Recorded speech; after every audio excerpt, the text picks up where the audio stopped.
kind of review verbally kind of what we've covered the past couple of days. This will be the last day of kind of the curriculum. Tomorrow is more a day of Q&A. So if there's questions about anything that we've covered in the past couple of days during the camp, or questions about anything Jiu-Jitsu in particular, you know, if you guys want to ask me about my background in training or my background with Rickson, or you know, certain elements of Jiu-Jitsu, specific positions, we can cover all that tomorrow. But just to do a little bit of a quick review, the first day we started off with self-defense, right? Which obviously is a very, very important aspect of Jiu-Jitsu, understanding what to do from the feet. And as you guys saw, there's a lot of submissions actually from the feet, right? By understanding the self-defense and by knowing the self-defense, you don't always have to take the fight to the ground to be able to finish. So I thought that was a really, really important aspect to cover. And I always like to cover some self-defense to give people the knowledge of what to do from the feet, because every time you get into a confrontation, for the most part, it always starts from the feet, right? The second day we covered, talked a lot about closing the distance, right? How to safely and effectively close the distance. We talked a lot about base, how to be able to move with proper balance and base, which is extremely important, so that, you know, if you deal with pressure from any side, any angle, you're not going to be thrown off balance. And that understanding of base helps us not only with clinching, but the ability to take someone down or prevent from getting taken down. And then we worked on a couple different takedowns from double unders, right? A little bit of pummeling, a little bit of takedowns from double unders. And then on Tuesday, we covered open guard. And that, what we talked about with open guard was really just a very, very brief moment that actually happens in Jiu-Jitsu. It's literally the first 2 seconds before someone even passes your guard, what's really going on, what's really, you know, happening. So I think that was really important, just to kind of give you guys an in-depth idea and kind of view of the tiny little things that are happening in Jiu-Jitsu that a lot of times people don't recognize or don't even pay attention to, but make a world of difference. If you don't allow your opponent to establish the grips and establish control, they can't really pass your guard, right? And so the fight begins before they even get their grips, right? We don't even allow them to get what they need to get started. And so if you can focus, if you can apply that principle to everything else, all the other positions in Jiu-Jitsu, it's going to be extremely helpful for you in your Jiu-Jitsu career. What is the element that my opponent needs to be able to do what they want, and how can I take that away from them? So that's something that I'm always kind of in my mind. Anytime I see something new, something I haven't never seen before, I'm always trying to think to myself, what is this guy trying to do? What are the elements he needs to be able to get this move, to be able to perform this move, and how can I take those elements away from him? And then today, we are going to be talking about, because we covered the bottom, we covered open guard, which is obviously really, really important. You know, how to use the open guard. It's a really, really powerful position from the bottom to stay safe. We talked a lot about creating distance so that you can't get punched and so that you can do damage to your opponent, right? So that's a really, really important element as it transfers over to street fighting. Today we're going to talk about a top position. So we're going to play around with the top position, which is the, sometimes they call it scarf hold or head and arm or side headlock, which is the most common, one of the most common positions in street fighting. And it's underutilized in Brazilian Jiu-Jitsu, and it's an extremely powerful position once you understand how to use it properly. So we're going to play around with the scarf hold, understanding how to attack from there. A few of the guys here have already experienced the scarf hold. Chris does it really well, so he had some people on the scarf hold, and you guys feel when he's got the scarf hold on you, it's extremely difficult to get out. I was playing with Paul the other day. Where's Paul? Oh yeah, I was playing with Paul the other day, had him in scarf hold, and you know, he tapped out from scarf hold just because of the pressure. So we're going to talk a lot about weight distribution and pressure, and how you can apply pressure on your opponent without using strength, just by using your weight, which has a dramatic effect, right? And that's what we're always looking for in Jiu-Jitsu, is how to be as efficient as possible. What I found is by properly understanding how to use your weight and weight distribution, you don't need to use strength to apply pressure on your opponent. And so we're going to talk a lot about that position today. We're going to see some attacks, because there's a lot of attacks available. And of course, because it's such a common position, we're going to go over how to get out of it, which I think will be a big blessing for all of you guys that have seen how powerful that position can be and get stuck there, have gotten stuck there over the past couple days. We're going to see exactly what you need to do to get out of it. There's a couple of different techniques that we use depending on how your opponent's holding you, what they're doing to control you, to help us get out. So that's kind of the brief rundown of what we've covered and what we're going to cover. And you know, right now, since we have everyone here, I'm just curious to see feedback from myself of what you guys, maybe we'll just go around the room, what has been the best thing that you've learned so far in the camp. So maybe we'll start here, like if there's something like profound or something that has been really awesome that you've learned. Just the idea of weight distribution, especially with the open guard, and making your opponent carry your weight, which that's a universal principle of Jiu-Jitsu, but being applied to that position is pretty awesome. Yeah. On the bottom, that's the thing. People don't understand that when you are on the bottom, you can still apply your weight to your opponent. Everyone thinks like you have to be on top for weight distribution, but there's actually a lot of things that you can do from the bottom to be able to transfer your weight to your opponent. You know, make things very, very difficult for them, make things a lot harder, right? To me, it was more like understanding that you, instead of knowing like lots of movements, you could like try to shut down the opponent from the beginning of his movements. Yeah. More that, and like to change totally my view of the stuff, and knowing like you don't need to know like thousands of submissions, you just need to be good at what you want to do, and then knowing like if the guy wants to just if he wants to come to you, like just the way like to deal with him and to deal with his distance and stuff like that, for me it's like a kind of game changer. Yeah. So it would take like for me, I think many months to absorb that. Yeah. How many years have you been training? Since I was in America, 16. 16 years. Before I was training a little bit, so Cool. Now you're starting to get just much, like change my old stuff and starting to develop a deeper understanding of Jiu-Jitsu. That's awesome. yes, really. Super stoked I can help you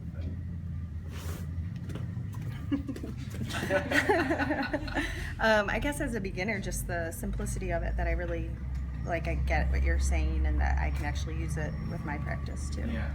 I know you were intimidated a little bit. You're like, I'm a white belt, I don't know. But it was simple enough. Everything was simple enough and easy for you to understand. Yeah, for Cool, sure. you were able to do it. Yeah, Awesome. That's perfect. still need practice. Jiu-Jitsu should be simple. Complicated stuff doesn't work. Yeah. It's not effective in a real life situation. For me, I just think the different drills you've showed for connection and for checking your base and be able to take those home and work on them on a day and weekly basis to really just conceptually understand stuff rather than instruction of like, put your hand here and then he does this and what if he does that. Just having the concepts and the drills to go over to really work on base and connection. Dealing with the grips, both concept and actual what to do. That's gold, easy. Can I turn around backwards and talk? Being able to control the distance, you will be close when I want you close, and you will be away when I want you away. And for me, that's a big thing. Yeah. Same as Paul's, like dealing with the grips from open guard. That's always been a problem for me. So. Which camera do I look at? I'd say one of the things I really took out was the work on the guillotine and flaring the elbows out, because I've always had the problem of bringing my elbow in and people have been able to get out, and I've noticed with Henry's help with flaring the elbows, that actually helps tightens it and gives you more control of the person. I like the concept of using in the absolute least amount of energy, but utilizing just a very small select group of fundamental techniques to be able to win or gain an advantage over the opponent but at the same time using a very little amount of energy and not having to be crazy athletic or young or very, very strong to be effective. I try to explain in English. Habla español. Okay, you translator. I think Jiu-Jitsu is simple things. You make big things, and the classic Jiu-Jitsu is self-defense. if you si tú no llevas al suelo, tú no tienes jiu-jitsu. If you can't to go the fight to the floor, you don't know jiu-jitsu because you never. If you can't take the fight to the ground, you'll never be able to do jiu-jitsu. So that's it. I think what he was trying to say was. What I like most about Henry's Jiu-Jitsu, and I have the pleasure of getting to train with him every day, is that, for example, again, looking at the guard break, is instead of trying to grip the hand and rip it away as strong as I can, Henry looks for the angle at which the hand is the weakest. And that concept can be applied to any of the techniques. Where is my opponent weak? What's he trying to do? How can I achieve the maximum result with as little effort as possible? And I try to apply that concept in my entire game. You know, I'm not always gonna be as fast as I am now, as strong as I am now. So I want to develop those angles, that connection, so that I can always be able to implement my jiu-jitsu no matter what state my body's in. And yeah, so that's what I got from this seminar in particular, was that epiphany of that guard break technique. Those angles are everywhere. It's just a matter of eliminating them. Let's see, I really enjoyed the first day, the self-defense stuff. Something that's hardly ever utilized, so it's always good to see it. And the guillotine defense was, I've never seen it that way, and that was a really good one. So that, and then the mentality of the open guard from the bottom, just first off, never letting them get started, but second off, if they're not in that, I guess, danger zone, there's no reason to stay on your back. You know, if they're not forcing the issue, then get up. You know, and you force the issue. So I really enjoyed that. So I think one of the first things I learned was that I've been standing incorrectly for 4 years. Thank you. And the second thing I learned was how you know, a reminder that this is a martial art. It's not just sport jiu-jitsu. And when we were doing the open guard practice and we were doing the drill of having someone smack your face, you realize, oh, never mind, I'm kind of in the danger zone here. So it's a good reminder of practicing not just the distance, but also, I mean, my day-to-day, I feel like I don't practice stand-up enough and self-defense techniques enough. And so it was a good reminder about that and what the sport's all about. Thanks. I like the drill we did where we started in stand-up and you had your arms wrapped around your opponent, and kind of feeling the difference between when you had your arms like kind of around the bottom of their waist versus like top of their butt, and just the difference between like pulling your opponent to yourself versus a little lower and pulling, and your opponent just like slips underneath you. Like, was really showed you that like minor changes make a huge difference. I think the biggest thing that I opened my eyes with is like the stance. Like Jordan said, like I come from a primarily wrestling, like judo background, and like nobody ever trained stance with me, like the proper posture and where to have your feet and to make sure that all your ankles are covered. That's like the big mind-blowing event for me this seminar.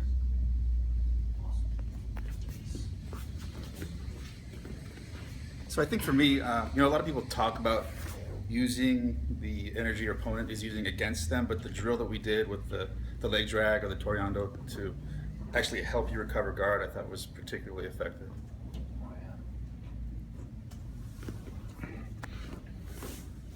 The simplicity of the single leg takedown, finding that negative space and putting them there as opposed to just swinging a big stick with a piece of meat on the end and getting it to the ground, that was such a light bulb, so thank you. I liked the grip control and feet position during the open guard, so just some new things to add to the list there with grip breaks and control in minutes. I really enjoyed the simplicity of the approach of Henry's Jiu-Jitsu.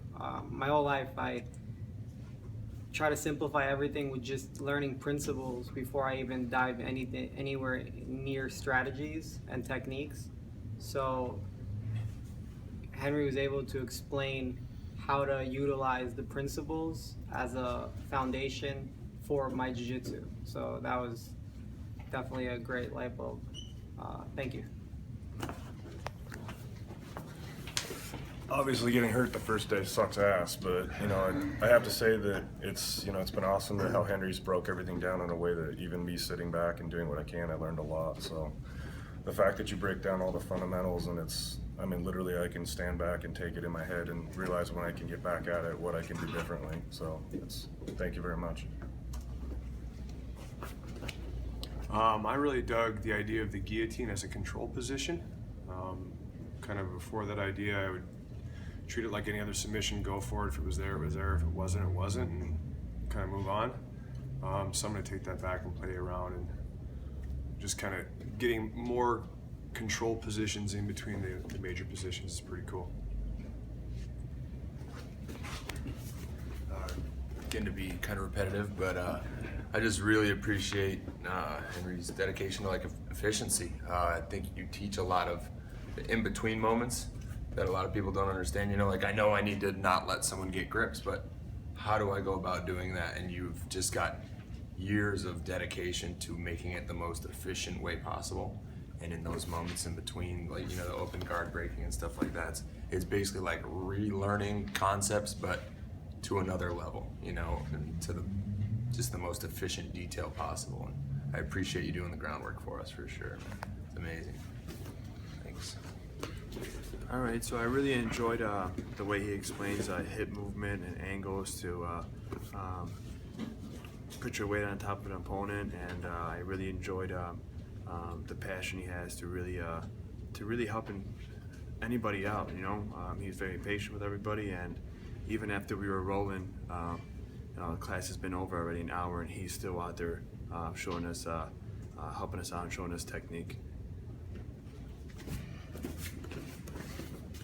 I think it's been said already, and I'm a white belt, and so I know a lot of basics. I've been taught a lot of the basics, and I think what I took away the most from this so far is the tiniest little movement, the smallest little angle, how you shift your weight really makes all the difference in the world, whether you're really, really struggling to get something or whether it's like magic, you can just get it. So thank you.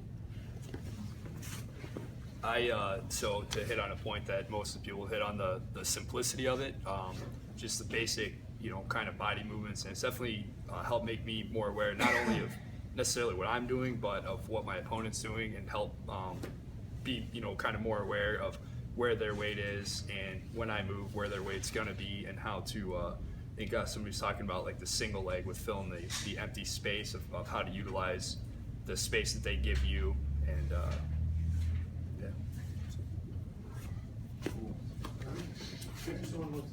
Yeah. What made me come to Jiu-Jitsu, I just fell in love with the way Rickson was moving. And I used to watch so many times the tapes, the way he moved and stuff like that. But I never learned how to move like that. And by so many stuff you show us, I was like, fuck. For example, the shield, I remember he was moving the knee like that, or he was moving this knee like that.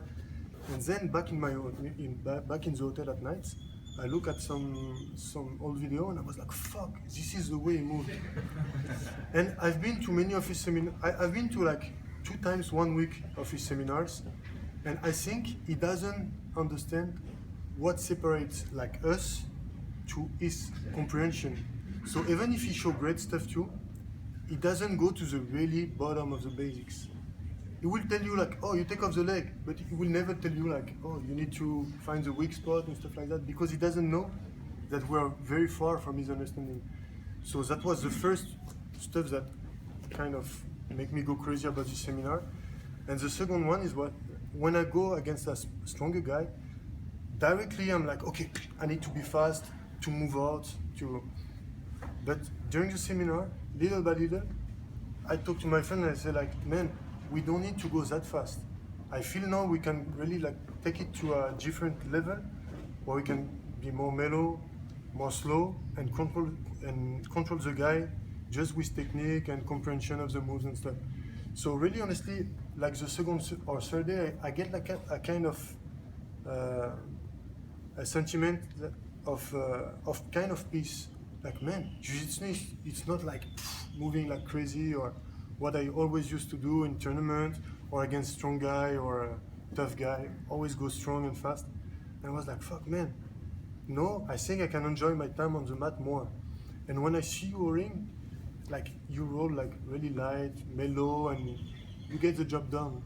So I really think like for me, it's like what I should have found directly as a white belt.